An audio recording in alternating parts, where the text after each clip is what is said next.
السلام علیکم دوستو، اسلامی ادوار چینل پہ آپ سب کو خوش آمدید کہتا ہوں۔ آج میں آپ کے لیے شمشیر بے نیام کی 56ویں ایپیسوڈ لے کے آیا ہوں۔ تو چلیے آئیے شروع کرتے ہیں۔ زہرا اور خدام کو ملنے سے کوئی نہیں روک سکتا تھا۔ وہ پھلوں کے باغات میں کام کرتے تھے۔ جس روز شمر زہرا کے گھر آیا تھا اس سے اگلے روز زہرا خدام سے ملی اور خوف زدہ لہجے میں اس نے خدام کو بتایا کہ ایرانی کماندار کیا دھمکی دے گیا ہے۔ ہم یہاں سے بھاگ نہ چلیں؟ زہرا نے پوچھا۔ نہیں، خدام نے جواب دیا، اگر ہم بھاگ گئے تو یہ بدبخت تمہارے اور میرے خاندان کے بچے بچے کو قتل کر دیں گے۔ پھر کیا ہوگا؟ زہرا نے پوچھا۔ جو خدا کو منظور ہوگا، خدام نے کہا۔ خدا خدا خدا، زہرا نے جھنجھلائے ہوئے لہجے میں کہا۔ جو خدا ہماری مدد نہیں کر سکتا زہرا، خدام نے اسے ٹوکتے ہوئے کہا۔ خدا اپنے بندوں کو امتحان میں ڈالا کرتا ہے، بندے خدا کا امتحان نہیں لے سکتے۔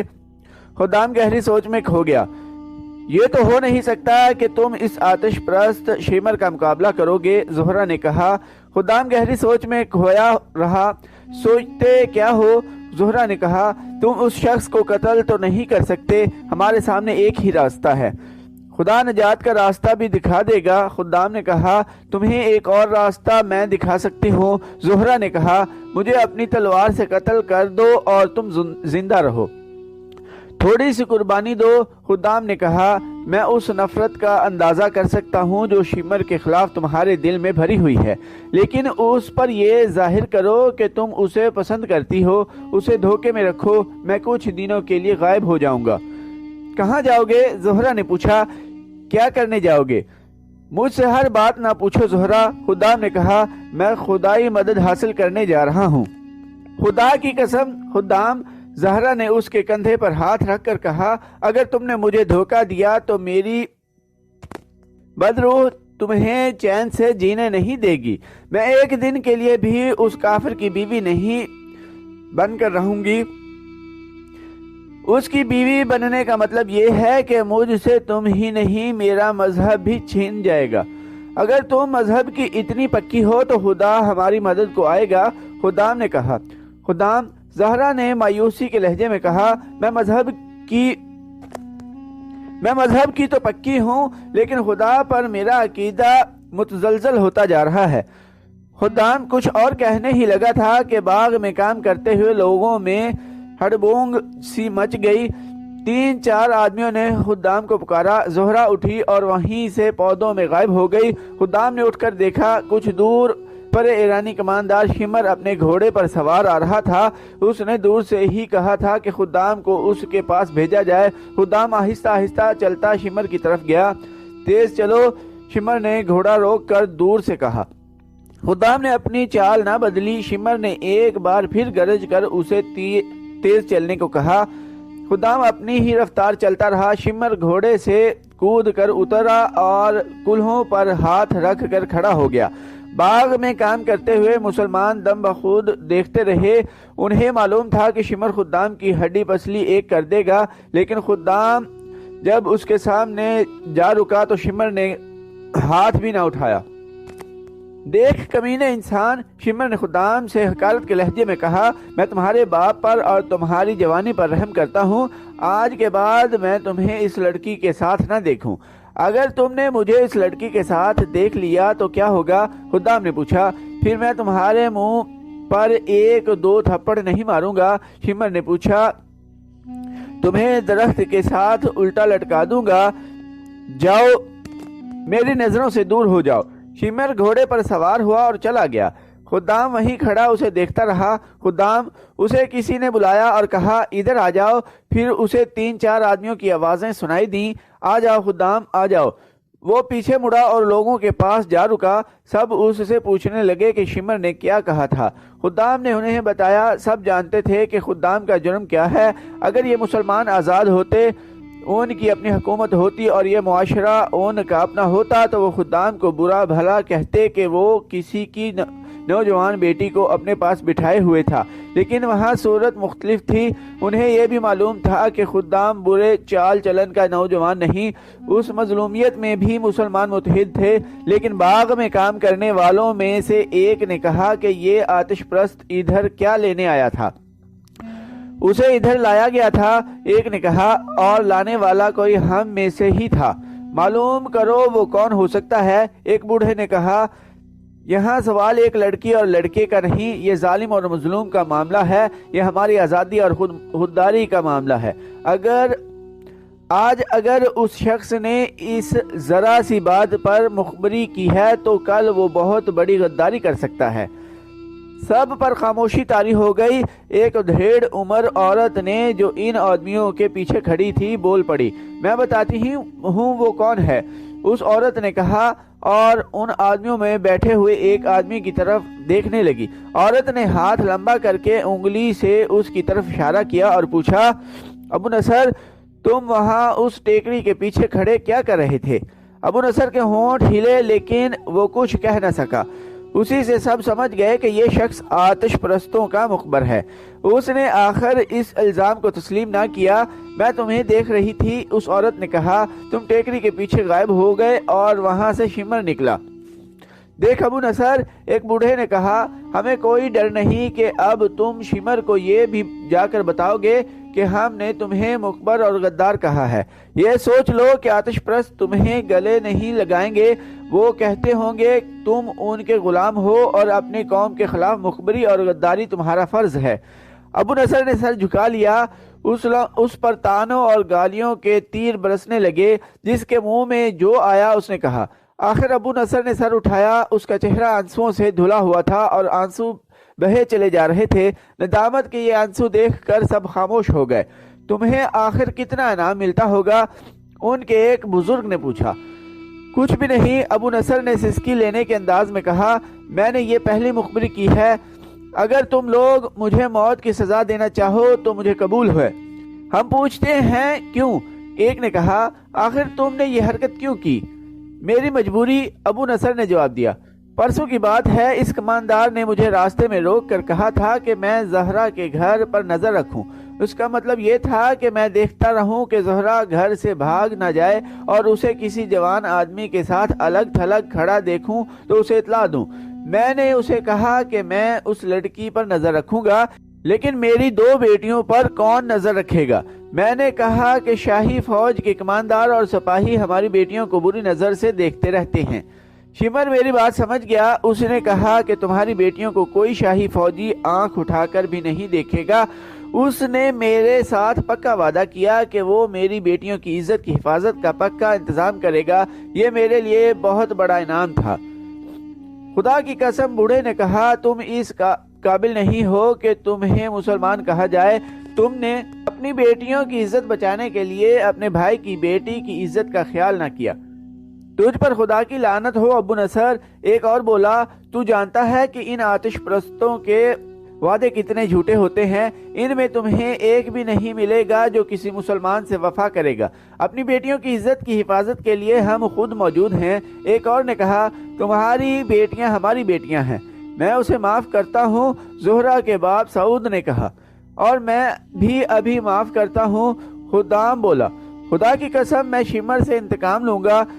جوش میں مت آ لڑکے، بزرگ عرب نے کہا، کچھ کرنا ہے تو کر کے دکھا، اور یہ بھی یاد رکھ کہ جوش میں آ کر مت بول، دماغ کو ٹھنڈا کر کے سوچ۔ دوسری صبح جب یہ مسلمان کھیتوں اور باغوں میں کام کرنے کے لیے گئے تو ان میں خدام نہیں تھا۔ ہر کسی نے خدام کے باپ سے پوچھا کہ وہ کہاں ہے۔ باپ پریشان تھا، اسے صبح پتا چلا تھا کہ خدام غائب ہے۔ زرتشت کے یہ پجاری میرے بیٹے کو کھا گئے ہیں، خدام کے باپ نے روتے ہوئے کہا۔ اسے انہوں نے کسی طرح دھوکے سے بلایا ہوگا اور قتل کر کے لاش دریا میں بہا دی ہوگی۔ سب کا یہی خیال تھا۔ صرف زہرا تھی جسے امید تھی کہ خدام خود کہیں چلا گیا ہوگا۔ اس نے زہرا کو بتایا تھا کہ وہ کچھ دنوں کے لیے غائب ہو جائے گا۔ زہرا نے یہ بات کسی کو نہ بتائی، بلکہ اس نے بھی یہی کہا کہ خدام کو ایرانیوں نے غائب کر دیا ہے۔ زہرا نے اپنی سہیلیوں سے کہا کہ وہ 2-3 روز ہی خدام کا انتظار کرے گی، وہ نہ آیا تو وہ دریا میں ڈوب مرے گی۔ 3-4 روز بعد رات کو شمر فوج کی ایک چوکی میں بیٹھا 2 نوعمر لڑکوں کا رقص دیکھ رہا تھا۔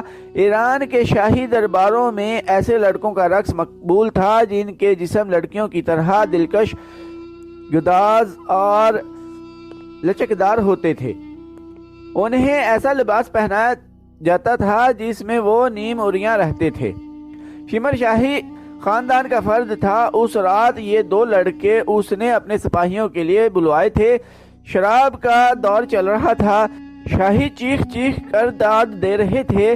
شراب میں بدمست ہو کر 2-3 سپاہیوں نے بھی لڑکوں کے ساتھ ناچنا شروع کر دیا۔ شمر کے حکم پر ان سپاہیوں کو دوسرے سپاہی اٹھا کر چوکی سے باہر پھینک آئے۔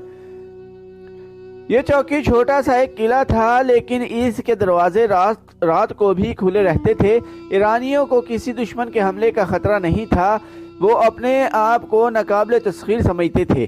رقص جب عروج کو پہنچا اور شراب کا نشہ شمر اور اس کے سپاہیوں کے دماغوں کو معاف کرنے لگا تو سنسناتا ہوا ایک تیر آیا جو شمر کی گردن میں ایک طرف سے لگا اور اس کی نوک دوسری طرف سے باہر نکل گئی۔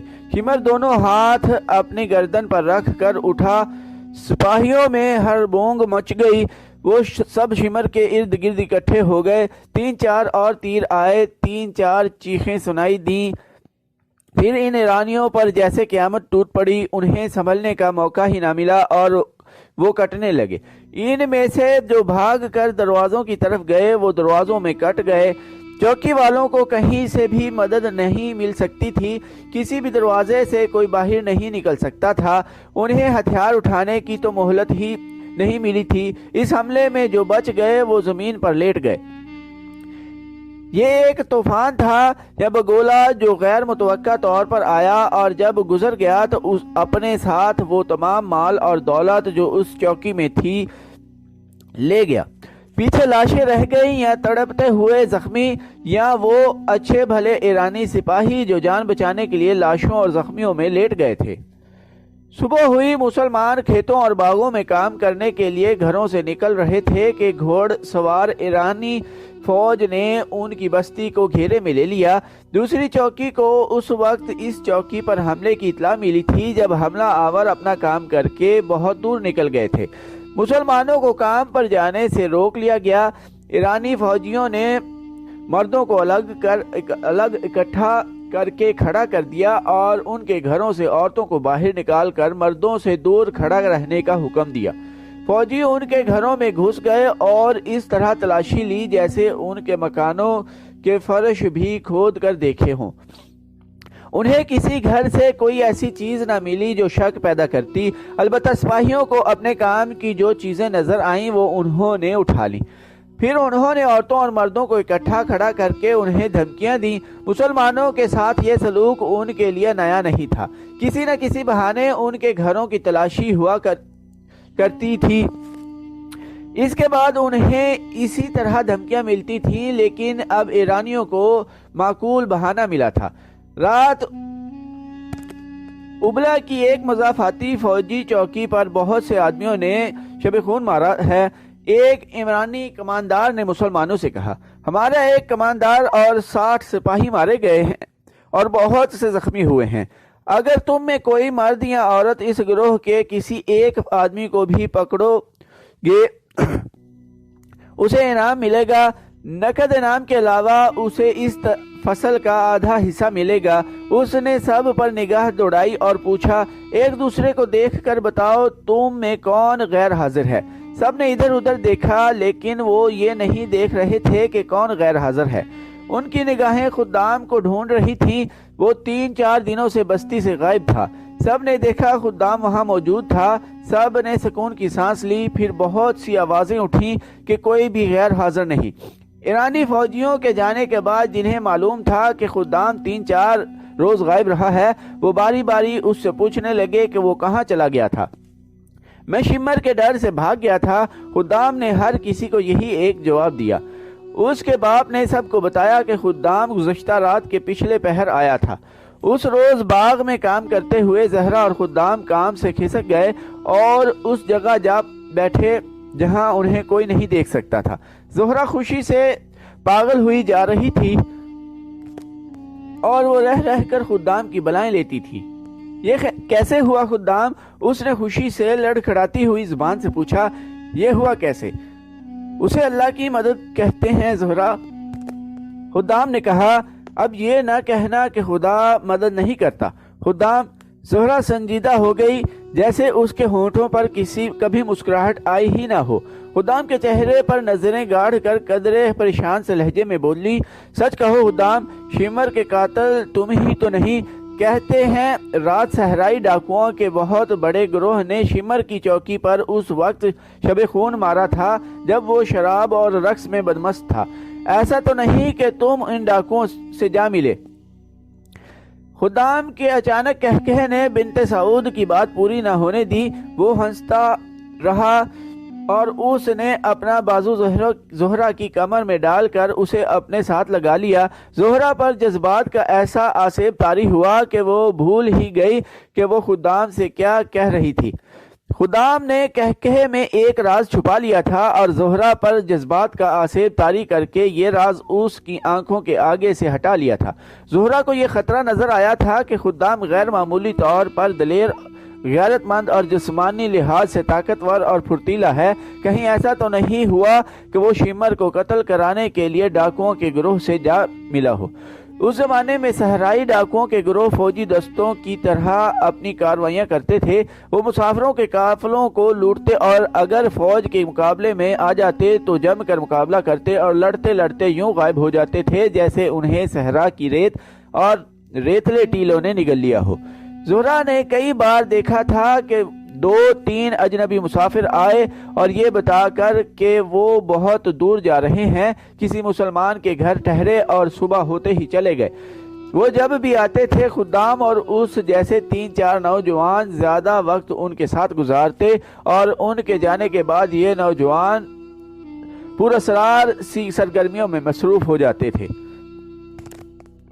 زہرا نے یہ بھی دیکھا تھا کہ اجنبی مسافروں کے جانے کے بعد مسلمان قبیلوں کے بزرگ سر جوڑ کر بیٹھ جاتے اور سرگوشیوں میں باتیں کرتے تھے۔ پھر جب مسلمان کھیتی باڑی، باغبانی اور دیگر کاموں میں مصروف ہوتے تو یہ بزرگ ان کے درمیان گھومتے پھرتے اور ان کے ساتھ ایسی باتیں کرتے تھے جیسے نصیحت کر رہے ہوں۔ اپنے مذہب کو نہ چھوڑنا۔ بزرگ اس قسم کی باتیں کرتے تھے، جس خدا کے بھیجے ہوئے رسول کو مانتے ہو اس خدا کی مدد آ رہی ہے۔ آتش پرست طاقتور ہیں، بہت طاقتور ہیں، لیکن وہ اللہ سے زیادہ طاقتور نہیں۔ ثابت قدم رہو، ظالم کا ہاتھ کٹنے والا ہے، اللہ مظلومین کے ساتھ ہے۔ کب؟ آخر کب؟ ایک روز ایک آدمی نے جھنجھلا کر ان بزرگوں سے پوچھا، خدا کی قسم تم یہ کہہ رہے ہو کہ ہم ظلم و ستم سہتے چلے جائیں اور چپ رہیں اور تمہارے وعظ سنتے رہیں؟ اگر آج ہم کہہ دیں کہ ہم مسلمان نہیں اور اسلام کے ساتھ ہمارا کوئی تعلق نہیں تو غلامی کی زنجیریں ٹوٹ جائیں۔